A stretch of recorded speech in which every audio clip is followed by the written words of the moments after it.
पर हमारे शास्त्र, हमारे वेद, हमारे पुराण हमें जो वर्णन करते हैं महाराज, एक सुंदर नगरी में रांतिदेव नामक का एक राजा निवास कर रहा है।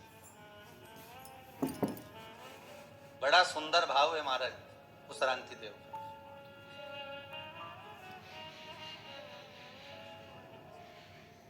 धर्म का चर्चा करना, भजन करना, कीर्तन करना, स्मरण करना, नाम जाप करना, ये रांतिदेव के नियम था। धर्म से पीछे कभी नहीं हटा, क्योंकि मानव का यदि शरीर मिला है, मनुष्य की देह मिली है, तो मानव का शरीर अगर प्राप्त हुआ है तो हम क्यों ना धर्म से जुड़कर चलें, हम क्यों ना सत्कर्म करें, हम क्यों ना भगवत चर्चा करें, हम क्यों ना भगवत स्मरण करें। अगर मानव का शरीर मिला है, बड़ी मुश्किल से प्राप्त होता है महाराज। 84 लाख योनियों में केवल एक मानव का शरीर ही है जिसके माध्यम से हम पूर्व के कर्म का भोग लेते हैं और भगवान का भजन कर कर उस कर्म को हम काट भी लेते हैं। केवल एक मानव का शरीर, केवल एक मनुष्य की। आस्था चैनल के माध्यम से जितने श्रोता भाई बहन कथा को श्रवण कर रहे हैं, आस्था चैनल के माध्यम से जितने भाई बहन कथा श्रवण कर रहे हैं, सुन रहे हैं, या फेसबुक यूट्यूब पर इस कथा का रसास्वादन आप ग्रहण कर रहे हैं, तो उसका महत्व समझें कि मानव का जो शरीर मिला बड़ा मुश्किल से मिला है। 84 लाख योनियां महाराज, पत्नी हर योनि में प्राप्त होगी। आप जो बनकर जन्मेंगे वो उस समय पर पत्नी भी मिलेगी। आप जिस योनि में प्राप्त होंगे उस योनि में आपके बच्चे भी होंगे। हर योनि में कुटुंब भी होता है, कबीला भी होता है, पत्नी भी होती है, पति भी होता है, बच्चे भी होते हैं। हर योनि में आपको सब कुछ मिलेगा। खाने को भी प्राप्त होगा, पानी पीने को भी मिलेगा, आपको रहने के लिए कोई क्वार्टर, कोई घर, जहां अस्तबल आदि जिस योनि में हम हैं उसमें कुछ ना कुछ आपको रहने के लिए भी प्राप्त होगा। पर हर योनि में बच्चे भी मिलेंगे, पत्नी भी मिलेगी, पति भी मिलेगा, कुटुंब कबीला भी मिलेगा, भोजन करने को अन्न भी मिलेगा, या अन्न भाग जो आप खा सकते हो वो मिलेगा, पीने के लिए जल भी मिलेगा, रहने के लिए आपको भवन भी मिलेगा। आप जहां रहने का है वो सब प्राप्त होगा, प्रत्येक योनि में प्राप्त होगा, प्रत्येक योनि में। बस एक चीज प्राप्त नहीं होगी, भजन, पूजन, स्मरण और भगवत नाम की चर्चा। इसलिए कलयुग केवल नाम आधारा और सुमर सुमर नर उतरहि पारा। कली काल में नाम की आधारशिला को रखा, इसलिए कहा केवल एक मानव का शरीर है जो कर्म के भोग को भोगते हुए, हमारे कर्म के भोग को मिटाते हुए, भोगते हुए भगवत स्मरण की ओर अग्रण्य बढ़ा देता है, आगे बढ़ा देता है, भगवान के नाम की ओर आगे लेकर चलेगा महाराज। इसलिए शायद कहा कि मिलती है राम नाम की दौलत कभी कभी। भगवान का स्मरण बड़ा कठिन। सारी योनियों में परिवार, पति पत्नी, बच्चे, कुटुंब, कबीला सब मिलेगा, पर नहीं मिलेगा तो राम नाम, कृष्ण नाम, शिव नाम, भजन, कीर्तन ये नहीं मिलने वाला। ये बड़ा मुश्किल से मिलता है। रांतिदेव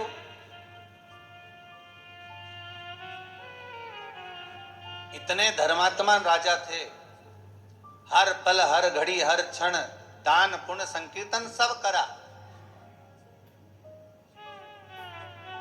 पर जब अंतिम समय आया, नरक चतुर्दशी का महत्व समझ रहे हैं अपन? आज नरक चतुर्दशी का आज का जो महत्व है वो समझ रहे हैं।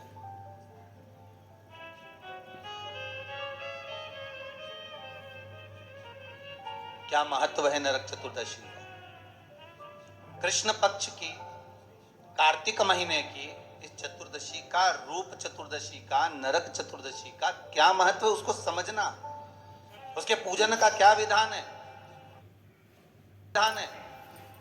छोटी दीपावली क्यों करते हैं? क्यों दिए लगाए जाते हैं? उसके महत्व को महाराज क्रांति देव का जब अंतिम समय आया और यम के दूत आए क्रांति देव को बंदी बनाने के लिए, तो क्रांति देव ने पूछा, आप कौन हो, कहां से आए हो? भगवान का भजन करने वाला, स्मरण करने वाला, भगवत नाम की चर्चा करने वाला, कीर्तन करने वाला, दान पुण्य करने वाला, सत्कर्म करने वाला, भगवत नाम के भजन में डूबने वाला जब अंतिम समय में अपने प्राणों को छोड़ता है, तो महाराज शिव महापुराण की कथा कहती है, हमारे धर्म और शास्त्र कहते हैं, भजन करने वाला जब प्राणों को छोड़ता है तो यम के दूत सामने खड़े रहते हैं और उस जीव को ले जाने का जब समय होता है तब वो यम के दूत से चर्चा भी कर लेता है, बात भी कर लेता है। कई लोग कहते हैं महाराज जी, क्या मरने वाला व्यक्ति यमदूतों से बात करता है? क्यों नहीं करता? क्रांतिदेव का चरित्र कर रहा है, आज नरक चतुर्दशी का चरित्र कर रहा है। क्रांतिदेव यमदूत सामने खड़े हैं और उनसे बात कर रहे हैं। शिव महापुराण में राजा श्वेत का चरित्र आता है, यमदूत सामने खड़े और राजा श्वेत उनसे बात कर रहे हैं। मार्कंडे भगवान का चरित्र आता है, यम के दूत सामने खड़े हुए हैं और वो उनसे बात कर रहे हैं। क्यों नहीं हो सकता महाराज? अरे मुख में हो राम नाम, राम सेवा हाथ में, और तू अकेला नहीं प्यारे, राम तेरे कि जिंदगी की बागडोर हाथ दीना नाथ के, वो महलों में राखे चाहे झोपड़ी का। सीताराम सीता सीताराम कहिए, जाहि विधि राखे राम ताहि विधि रहिए। क्यों नहीं हो सकता? अगर आप सत्संग में लगे हो, भजन में लगे हो, कीर्तन में लगे हो, मंत्र जाप में लगे हो, मंत्र स्मरण में लगे हो, भगवान की भक्ति में अगर डूबे हुए हो, तो यमदूतों की भी सामर्थ्यता नहीं, हिम्मत नहीं कि आपको उठाकर ऐसे ही ले जाए।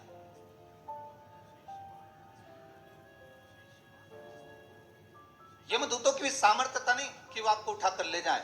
वहां तो चर्चा होती है, बात होती है कि साहब हम आए हैं, यमदूत सामने नजर आते हैं। कहीं कहीं आप लोगों ने भी अपने जीवन में सुना होगा, जब किसी के प्राण छूटते हैं तो कहते हैं ना कि उनको तो पहले ही भान हो गया था, उनको तो पहले ही मालूम पड़ गया था, उनने तो कह दिया था साहब कि ऐसा हो रहा है। कई बार हम कहते हैं, हमारी सहज भाषा में आप लोगों ने भी अपने जीवन में सुना होगा कि वो ऐसा बोल गया, वो ऐसा कर गया, उसको तो मालूम पड़ गया था, उसकी तो सूचना मिल गई थी, अंतिम समय क्या है उसको मालूम पड़ गया। महाराज आज क्रांतिदेव के साथ वही हुआ। क्रांतिदेव ने पूछ लिया, कौन हो? यमदूत। लेने आए हो? हाँ। चलना पड़ेगा। बिल्कुल चलता हूं। कहां लेकर जाओगे? नरक। ओहो, क्रांतिदेव करे, मैंने इतना दान करा, पुण्य करा, सत्कर्म करा, धर्म चर्चा करी, भगवत नाम लिया, जगत में मैंने सारा दान पुण्य धर्म सब कुछ करा, और तुम कह रहे हो कि मुझे नरक लेकर जाओगे? ये कहां का तरीका है? ये कौन सा तरीका है?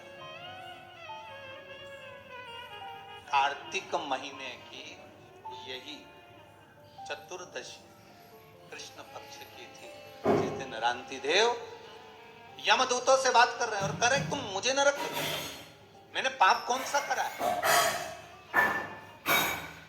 भाई व्यक्ति अगर कोई पाप कर्म करे, व्यक्ति अगर कोई गलत कर्म करे तो कहा जाए कि इसने पाप कर्म करा है तो इसको नरक भेज दिया जाए। पर मैंने पाप कौन सा करा है जो मुझे नरक भेज रहे हो? तो कहा महाराज जी आपने 2 पाप करे। कौन कौन से? तो कहा पहला पाप ये कि दरवाजे पर गाय आई, गौ माता आई, दरवाजे पर खड़ी रही, इंतजार करती रही, और आपने गौ माता को भोजन नहीं दिया, भूखी चली गई। और दूसरा पाप आपने करा, दरवाजे पर ब्राह्मण आया और आप उसको अन्न भात ग्रहण नहीं करवा सके, आप उसको भोजन नहीं करा सके। अब क्रांतिदेव ने पूछा ये हुआ कब था, ये तो बताओ पहले। अच्छा, सब जगह की फाइलें गायब हो सकती है, सारी फाइलें मिटाई जा सकती है, पर उस परमात्मा के द्वार पर जो फाइल लिखी जाती है उसे कोई मिटा नहीं सकता।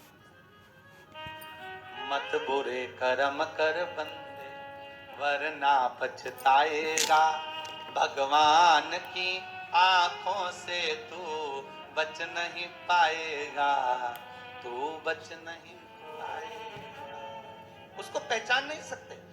सारी फाइलें मिटाई जा सकती हैं, हर फाइल को छुपाया जा सकता है, हमारा लिखा हुआ हम उसको मिटा सकते हैं, पर परमात्मा की फाइल में एक बार अगर नाम चढ़ गया, कौन सी तारीख, कौन तिथि, कौन पल, कौन घड़ी, कौन क्षण आपने क्या कर्म करा है, वो परमात्मा की खाते में लिखा हुआ है।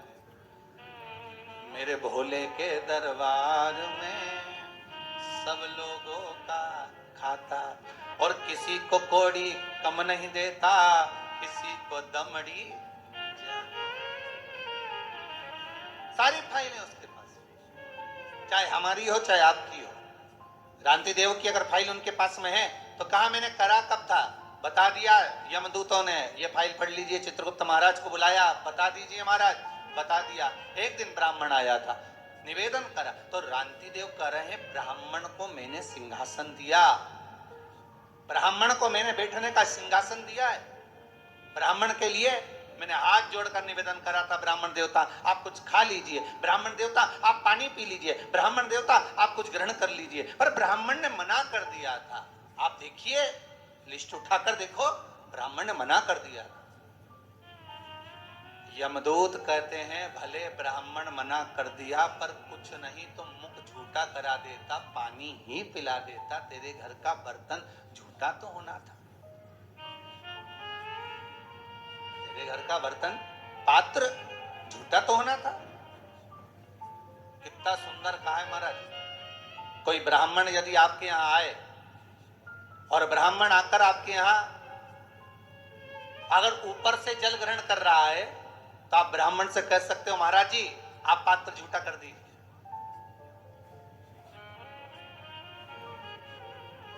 कोई ब्राह्मण अगर आपके आया और वो ऊपर से जल भाग ग्रहण कर रहा है, वो हथेली में भाग लेकर, लाओ सब प्रसाद दे दो हथेली में, हथेली में भाग लेकर ब्राह्मण ग्रहण कर रहा है, तो उसको यजमान को चाहिए कि वो ब्राह्मण देवता से कहे कि ब्राह्मण देवता पात्र झूठा कर दीजिए, पात्र झूठा कर दीजिए, ये प्लेट झूठी कर दीजिए, ये पात्र झूठा कर दीजिए। क्यों? शास्त्र कहता है जितनी देर तक ब्राह्मण का झूठा पात्र घर में रखा रहता है, जितनी देर रखा रहता है उतनी देर घर से क्लेश को मिटा देता है।